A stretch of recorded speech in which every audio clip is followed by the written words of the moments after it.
So this is the traditionally this is 3 bedrooms upstairs. That's what it is, isn't it? Right? Yeah. 2, and now we got, but we're gonna So we've got 2. Maximising the space. Yeah. So we've got the 2 downstairs. Third one we've been in there, which is a smaller room, and in here we have another ensuite room. Yeah. So quick. There's a door in there. Lots of crosses. Actually, yes, because one of the things that was really important is before we actually do any work, it's really important that you get the layout right. Makes sense. Yeah. I know that sounds simple, doesn't it? Yeah. But the amount of people that don't do that, they'll just go in and do what they need to do, and then try to work it out afterwards. Right. Yeah, just a little bit of preparation really helps. So actually, this is, you can see, look, you see all the measurements. We've been sort of playing around with this. Oh, okay. Yeah. So you're seeing, what. So is this going to be en suite here? This bit here? Absolutely, because again, it's quite tight. Have you, when you were thinking about where the en-suites are going, and we haven't been into the last room yet, so I don't know where it is. Was one of your thoughts was to get the ensuite on this side of the wall and then on the other side of the wall to make the plumbing easier Absolutely. and the drainage and everything else? Absolutely, Right. absolutely. So that's definitely one of the reasons. Yeah.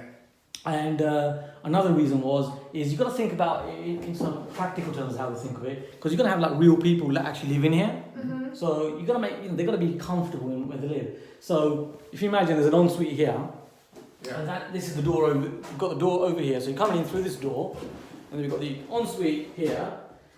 But the thing is, where is the bed going to go? Yeah, I was just thinking that. Yeah, you've got the heater there, so that takes out that wall. So yeah. And obviously the door wouldn't. Felicity, what do you reckon? It's going to have to be. What do you reckon, Rick? The only thing is you've got that window there as well, which doesn't really help. There's the window there. It doesn't help. Because if that window wasn't there, you could actually just have the bed going this way. But then because of the window there, you might. And this is staying, obviously, isn't it? This Because that's the chimney breast from downstairs. Yeah, so the chimney breast we're keeping as we Are you going to move the heater? The radiator over here potentially will move. Yeah, I think. Yeah. So what, are you going to have the bed? Well, no, you can have the bed going this way. Right. If the heater's not there, but if the heater's there, obviously you can't have the bed against the heater. That was the only. You can Because have it. you can't have it against a chimney breast. Because then you're losing this space as well. We're not even losing the space because if you look at the depth of this wall, if it's a single bed maybe, and then Is it going to be a single? Are they all single? But then it'll be in the middle of the room. Let's just stop, Lots of conversation. Felicity has come up with the key point there of is it going to be single or is it going to be double? Yeah.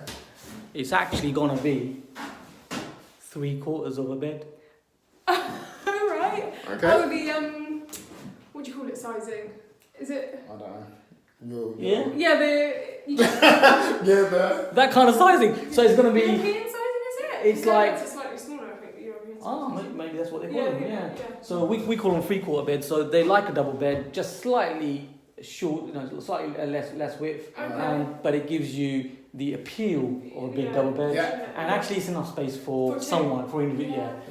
Keep in mind, it's going to be an individual here. Yeah, exactly. Okay, It's just yeah. student. So, I mean, when I was a student, I had a single bed, so having a 3/4 size, that's given a little bit more than. Love that, wouldn't you? Yeah. Well, it depends how cozy you like to get. Nowadays, students won't just accept anything, they want a good accommodation. Yeah, for sure. And for sure, that's what we're going to do here. Mm-hmm. So what that means is, people are happy living in your place, and they'll pay you well, and at the same time, our place is going to be filled. Yeah, I think that's good. Yeah. So what we're going to do, 3/4 bed. So we're going to be a little bit creative with this space here. Okay. So this space over here, where we're going to have the ensuite. Yeah. So what we're going to have is a door which actually slides across. Nice. It's going to be quite cool and trendy. Oh, yeah. A little bit here. Sounds it. Sounds Yeah, good. have a hip face. Across here, we're hoping to get it across here. Yeah. Where we've got the, we've got the ensuite there, and it'll be flush against the wall. Yeah. And it's probably going to be over this way, so on the length of the so they can actually walk around it. But once it's done, it'll look really nice because the side of the shower area and WC, the ensuite, will become the headspace, if you like, of the bed. Right. Okay. Yeah. Right, yeah. So they walk in, they've got the bed nicely along here, Yeah. and they've got a nice area over here to walk across. Yeah, so you kind of walk in. So will you be walking into The ensuite this way. Yeah. So Ricky's doing a demonstration right now. It's a good demonstration. I feel like, yes, it'll not be here. We have to. That's the one. That's actually how it is. Yeah, and that works really well because you've got a door over here. So these are the things that you got to really plan. Yeah. Right at the beginning. So you need wardrobe space, don't you? Mm. Did you say the bed's here? Yeah. So this could be a good Wardrobe little. space. Yeah. So Felicity is doing the. Yes. So. Yeah, absolutely. We got I mean, you're quite right. Wardrobe space over here.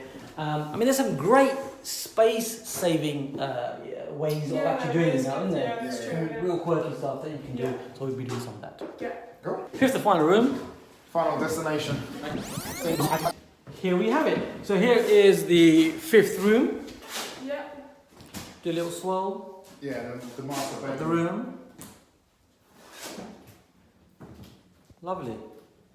So, comments, questions. What are your thoughts, business partners? The floor is at level. That's a good And it's half observation. missing. That's Yeah. a good observation. So the floor is not level. It slopes down that way. Yeah. And look at this. Can you see that? Look at that. Yeah. Now this would scare a lot of people. Wouldn't it? Yeah. Yeah. 100%. Yeah. But I bet if you know what you're doing, then there's nothing major there, is there? What are these? Just balls Nick's on top hit the nail on the head if you pardon the pun. If you know what you're doing, which is what this is all about. Yes. We know that. So here, now this looks devastating, doesn't it? Look, another little picture there. Yeah. Yeah, devastating, devastating. Look at that. However, it's very superficial. It's actually really easy to rectify this. Now, what we've done is before we bought the property, we've actually brought a structural engineer to check the property itself. Yeah. So with the engineer, 2 ways of getting reports. One is a written report. That'll be around £700. But what we've done is, we've actually got a visual report. Okay. The visual report is £300, where literally you don't get a written report. However, they'll visually say, yeah, it's okay, or it's a challenge, or it's a problem, or you know what, it's fine, carry on. So we've got a very good structural engineer. I like the old school type of structural engineers. They really know the stuff. They've been, and you want a local one, someone who's been brought up in the area. They know, actually everything that's been going on. Yeah, makes sense. They're aware of all of that. Trying to get us in. All in, yeah. So I got that going on. So what we're doing is, so we did that. He did a visual report. He said, yeah, it's all fine.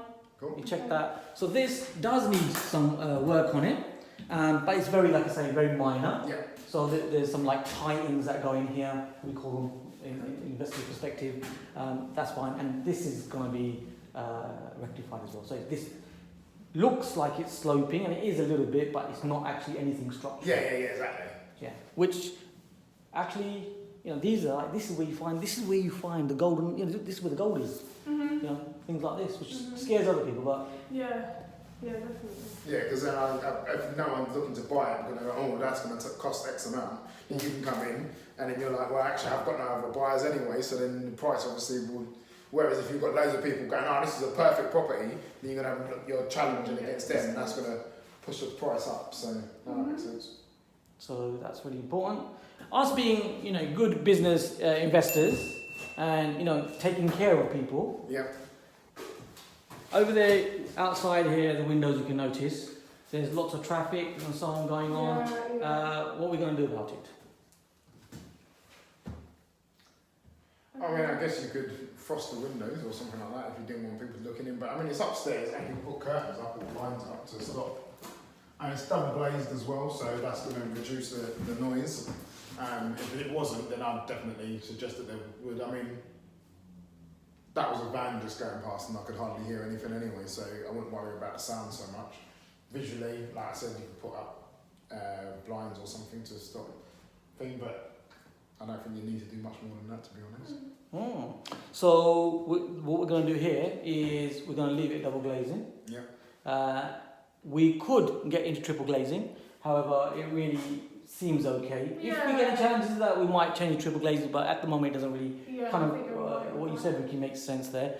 So we're going to keep it that. But we are going to actually, rather than change the frosted glass, Because at the end of the day, it's about spending money where you need to spend money, Yeah. and saving money where you need to save money. Okay. And here, what we're actually going to do is on the windows, we're going to actually put some of that frosted plastic covering. Oh yeah, like a little pattern or something, or just the whole thing. The whole, yeah, we can have a look. Yeah, I feel like I'd still want to be able to see out somewhere. Do you know what I mean? I wouldn't like to not be able to, because if something's going on outside, you want to look out the window, don't you? I do. You could open it. So I'd want at least some part of it too. So maybe just a pattern of it frosted. Maybe I don't know. Very interesting point there, actually.